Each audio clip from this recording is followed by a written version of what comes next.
Hello, students. We shall continue with the discussion of solutions. Today, we'll be learning the different methods of finding out the concentration of the solution. Concentration means the amount of the solute present in a definite quantity of the solvent. Concentration can be expressed in the following different methods. It can be expressed in the form of mass percentage, volume percentage, or mass by volume percentage. It can also be expressed in the form of parts per million. This is evidently used when the quantity of the solute present is in very minute quantity. For example, if you want to explain the amount of pollutants in air or water, then we have another type of expressing the concentration, that is by mole fraction. It can also be expressed in the form of molarity, molality, or normality. Each one we will define. First method is mass percentage. Mass percentage is calculated using the formula mass of the solute divided by mass of the solution into 100. Coming to volume percentage, here it is found out by taking the ratio between volume of solute and volume of the solution.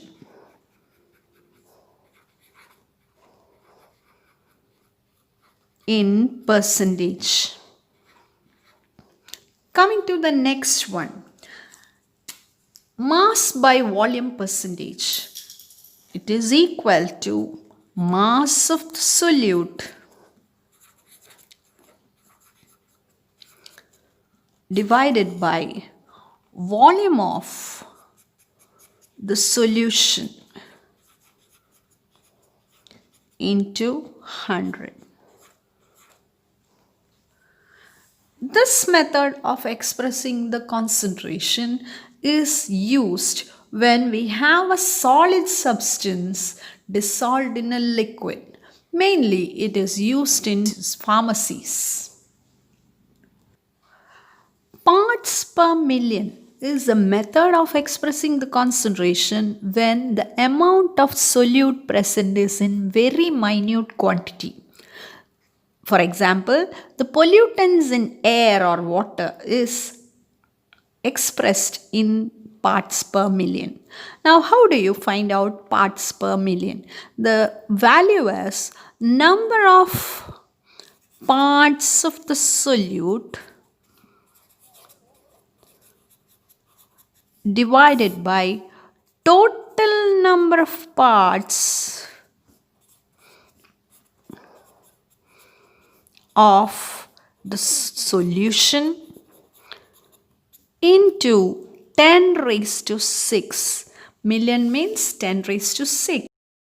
Mole fraction is a method of finding out the fraction between the number of moles of the solute divided by total number of moles. Here NB stands for number of moles of the solute, Na stands for number of moles of the solvent, and Na plus Nb gives the total number of moles of the solution. Now, how to find out the number of moles? Number of moles is equal to weight in grams divided by molar mass.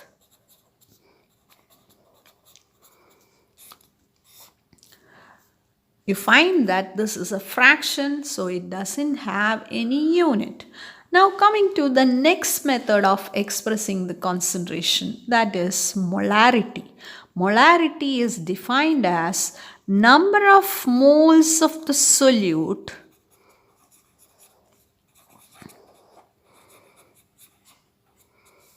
divided by volume of the solution in liters.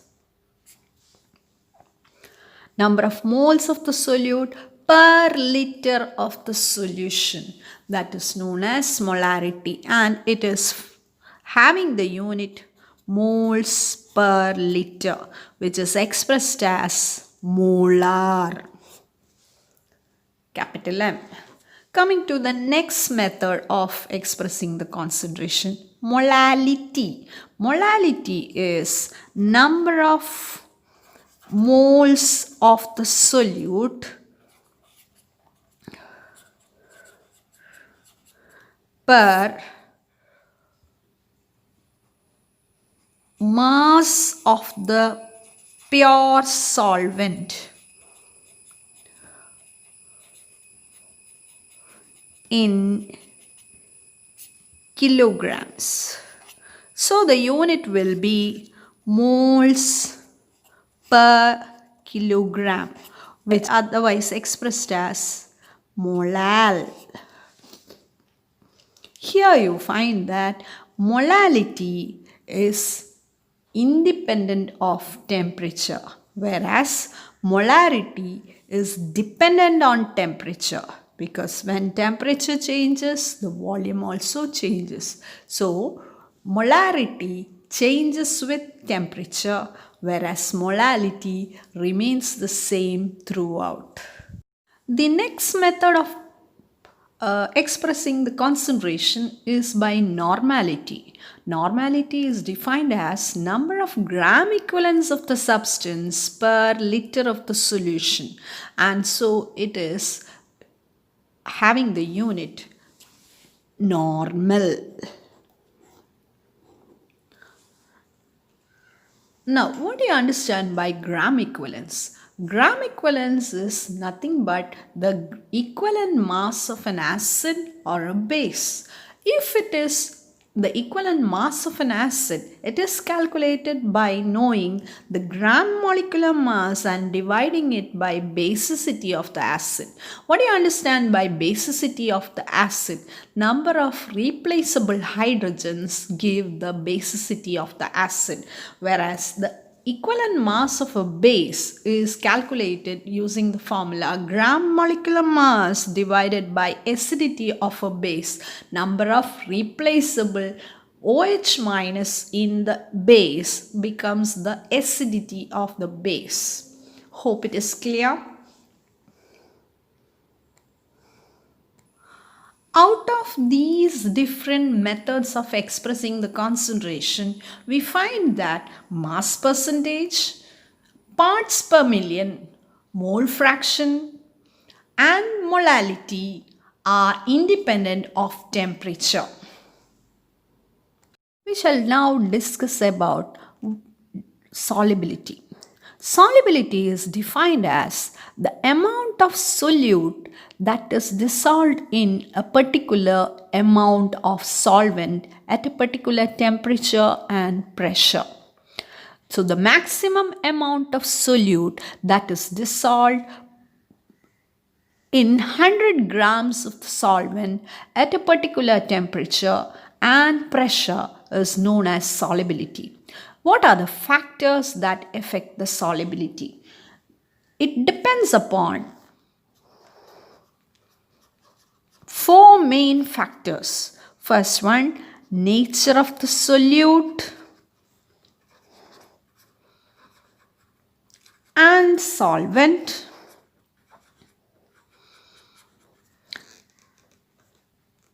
Temperature and pressure. Find that dissolution means the method of dissolving a solute in a particular solvent, resulting in solution. So, when a solution is formed, we find that an equilibrium is established between the the solute and the solvent with that of the solution. If it is an equilibrium, then evidently Le Chatelier's principle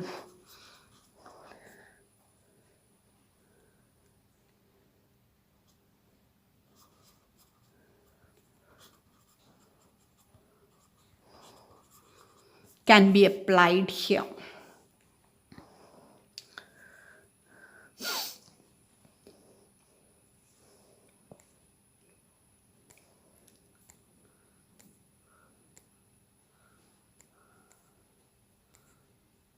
The process of dissolving a soluble substance in a given solvent is known as dissolution.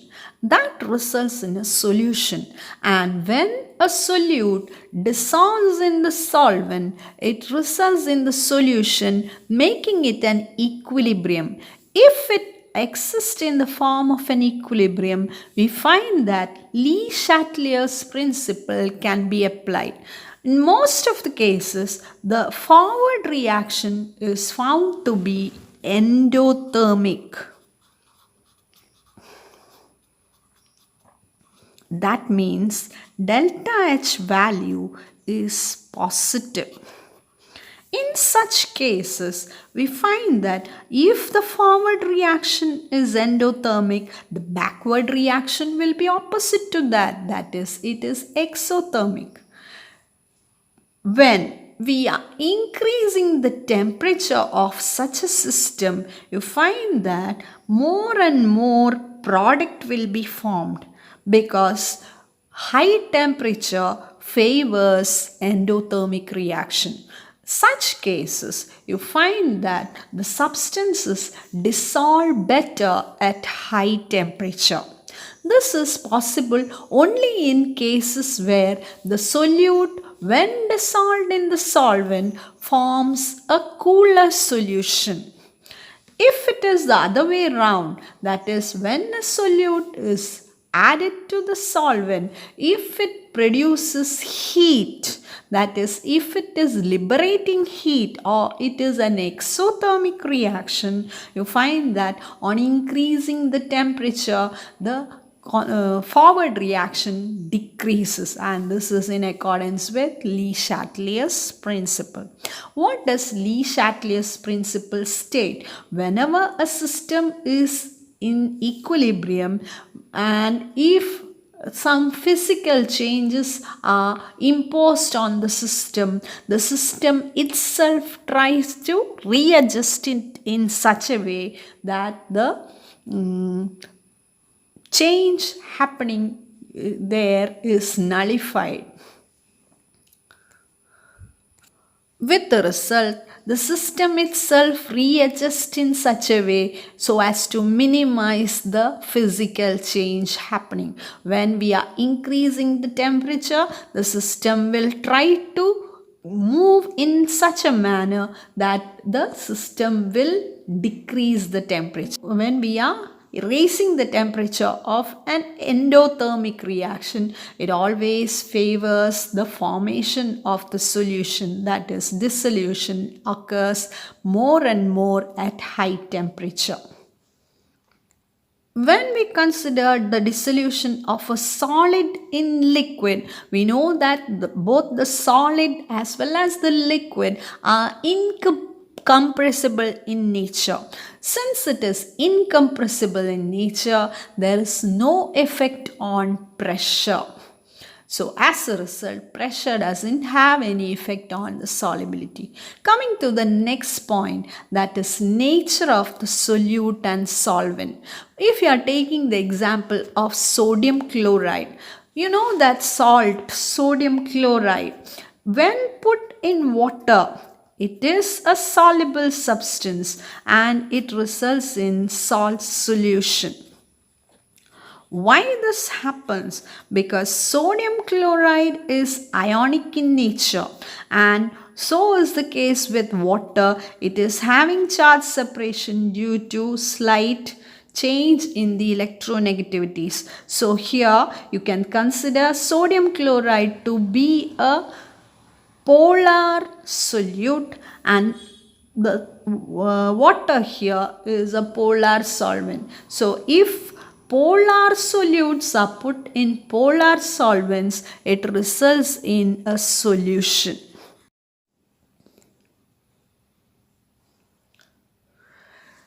Sodium chloride is polar in nature, whereas benzene is non-polar, so it doesn't result in a solution. Whereas benzoic acid, a non-polar substance, when put in a non-polar solvent like benzene, it forms a true solution. So from this we can understand that the general principle is like dissolves like.